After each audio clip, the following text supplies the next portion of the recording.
So then you could say, well, the government can take the lead through legislation and agencies can take the lead through regulation. That's complicated in the area of privacy, is that in the United States, we've kind of let it develop in the free market of, maybe there's going to be market blowback against Facebook for their policies, and we'll kind of let the market sort it out. Like, is that going to be a realistic and effective path going forward as these issues just loom larger and larger and larger? So I would say privacy is the area of law that's already big, and it's going to be just even bigger. And then speaking of evolving law, so we've often wondered if this is a tort. Internationally, some teenagers that have become adults have sued their parents for violation of their privacy when their parents post Facebook pictures online of them.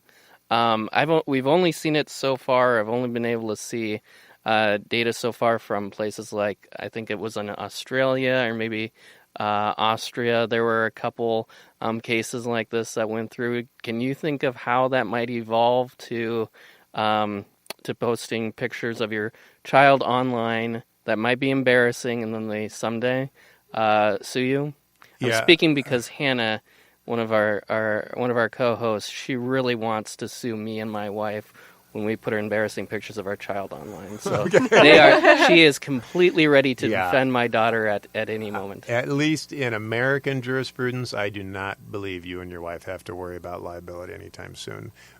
Courts have, and we see this in the abuse and neglect field in family law, where courts do not want to delve too deeply into what a reasonable parent standard is. So it's got to be pretty bright line abuse or neglect, not just you've made a decision, you punished your child by making them stay home from prom.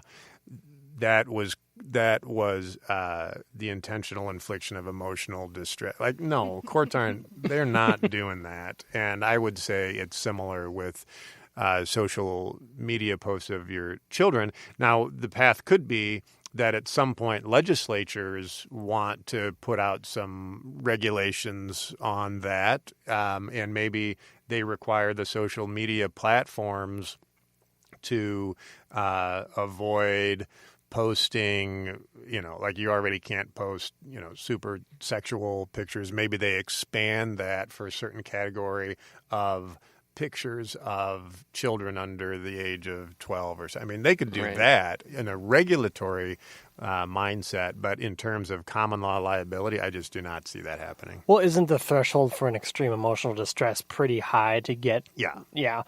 I mean, so that's the thing. Like, if you post a baby picture of them in the bathtub, I mean, that's something that could maybe be considered child pornography or something of that nature. So do you see that kind of being a thin line? Or? I still think it's going to be, we take the parent-child relationship so seriously. We're one of the only countries, I think, along with Somalia, that never passed the UN Convention on the Rights of Children, in significant part because of the fear that was going to encroach too much on parental rights. And so we don't like to get into those intimate family relationships in terms of imposing liability. Like if you leave something out where a stranger is going to be that makes them trip and fall down the stairs, and you're just in an arm's length relationship of strangers, could there be negligence there? Yeah. If a spouse leaves their slippers at the top of the stairs such that their spouse trips and falls down the stairs, is that ever going to be negligence? No. That's just what being a family entails, is some of those risks, and being born to parents who are going to post embarrassing photos of you as a child, that's just kind of the risk that It's my wife, by the way, into. Not me. My wife. My mom emailed my partner a picture of me as a baby trying to drive a car like last week. So I'm like listening very closely to this discussion. Like, how can I sue my... Take my mother down. So what advice would you have for law students, just in general, that you'd want to convey to them? Well, especially for first-year students beginning law school, is treat it like a full-time job. Don't treat it like two full-time jobs. So meaning that you're maintaining space for physical fitness, for relational connections with people who are not in law school, because at a certain point, if you're not taking care of your health, it's going to be counterproductive to your success in law school. That's part of it. And then I also, I talk to your class, and I'll talk to next year's class, and is making sure that you are not defining yourself by your academic achievements. And for most people in law school, they've done well as undergrads, and they might have gone through life so far where a big part of who they are, they're the person who gets good grades. And so when you get your first semester grades back in law school, most people are going to have worse grades than they did as undergrads. And it's fine to be disappointed with that, but for some people, it's going to be an existential crisis because they're left asking, well, who am I now? And what I try to point out to students is, even if you get straight A's all through law school, at some point in your life, your external accomplishments are not going to be sufficient to ground your identity. It might be that you don't get hired by the firm you want, you don't make partner, you make partner, but you get pushed out of the executive committee. I mean, whatever it is, at some point, you're on really thin ice if who you are as a person, you're letting other people define it for you based on them attributing status to you based on achievement. So what I say is I'd much rather go through that crisis of confidence now in your first year of law school than go through it when you're 52 years old and your world is crashing down around you. So just asking yourself the question, who am I and why do I matter? And if the answer is because you're the person who gets good grades, you got to step back and go deeper.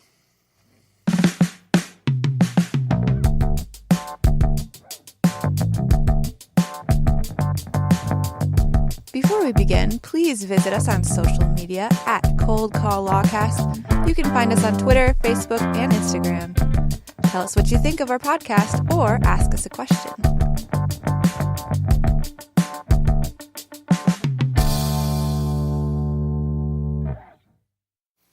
All right, we are back.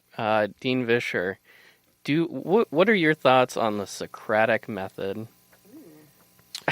What are my thoughts on the Socratic method? I think it can work well to the extent it can be an efficient way to motivate engagement by a large group of students when you have one professor standing in front, right? I think that can be effective.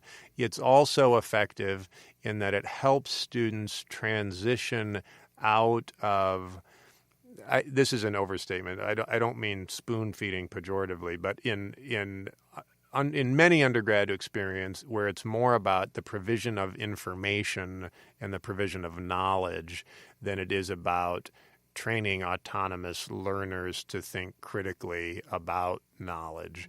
It can be effective in that it flips upside down the straight provision of information and has given you the information ahead of time and is now making you look skeptically at that information so you can hone your critical thinking skills. So I think it's effective for that, but I wouldn't want to go through law school only experiencing the Socratic method. What was cold calling like when you were in law school? It was very scary. It was very scary, and it was probably at least in the first. Different people have. I'm pretty soft on the Socratic method. In my law school, he says, if you got called on, you were on for a long time, and even if you were struggling, you would stay on. What I do I'm sensitive to not wasting a lot of the class's time, so I'll call on somebody, and if it's clear that they don't know what they're talking about, I move on pretty quickly. That's why I think I'm a little bit softer on it. Did they make you like stand up? That's what I would. Some people stood up, but for the most part, I think they'd moved beyond standing up. Well, right now we are going to play Cold Call with Dean Vischer. You signed up and said you would do it, which every I'm not sure if I affirmatively consented. I said I would show up for a podcast. The same way when you cold call us, Right, we don't exactly. affirmatively consent to it, right? Yes. Exactly. I'm ready. Okay, so we actually do this with our students as well. We gave you a little bit harder trivia questions than normal. Okay. You know, it's not like it's not a question on Falls Graph or anything like that. Right. So the first one, and I don't know if you want a piece of paper and write it maybe, but Are you gonna have to diagram this?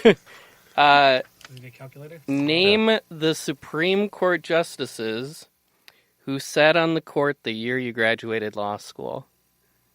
Oh my word! And go ahead and talk it out if you need to. What year did you graduate law school? 96. So who was the Chief Justice at that time? Rehnquist. Yeah. So I've got Rehnquist, O'Connor, Byron White, Harry Blackmun, John Paul Stevens, Antonin Scalia, Clarence Thomas, Ruth Bader Ginsburg, and I am missing one. Did you have White in there? Yeah. When did he leave? No, he was already gone? No. Oh, for crying out loud. When did he leave?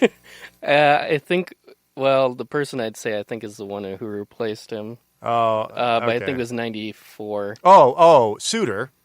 And, no, Breyer. No. Breyer? I think that's it. Okay, So so I it- did miss one. did it. I just missed one. Oh my Okay. God. That's nuts. That's You still got him, that's though. very impressive. There are people we've called people to just say the current ones. Oh. And then, Usually. okay, I think we'll give him that one. Yeah, I think that was good. You are gracious and a gentle interlocutor. Name all the states within the 8th Circuit Court of Appeals. Okay. And you used to clerk on, was it the 10th Circuit. 10th Circuit, Yeah, okay. so it's not, I don't have that. Can you tell me how many there are? Is that Sorry, I can't. Okay, No, Minnesota, We gave you a good on the Supreme Court one. Minnesota, Iowa, Missouri, South Dakota, North Dakota, Nebraska, and I believe Arkansas. Wow, very good. This is very impressive. Okay. We only have one more left. Okay. Name the first 3 Chief Justices of the U.S. Supreme Court. Oh, gosh. That I'm not going to get. George Washington. Marshall. Scary Spice, Sporty Spice. Baby Spice. Someone named Adams and Bono. It was, I think that everyone knows the first one, John Jay. Oh, yeah. How did I forget John Jay? That's, yeah. John Rutledge. Mm-hmm. And everybody knows this guy, Oliver Ellsworth. Oh, Come on. Ellsworth. Come on.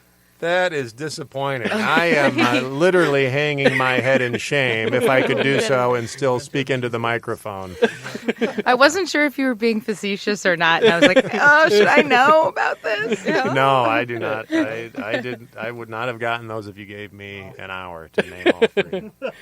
We have in front of you the Cup of Shame right here. The new and improved. New and improved. 2019. Now, do I need to draw 3 times from the cup of shame because I didn't get any or just once? Just once. We Okay. gave you the first 2. That was pretty impressive, the first 2. You know, the question is, what is the most disgusting habit you have? And I will say that I am easily disgusted, so I am pretty fastidious about not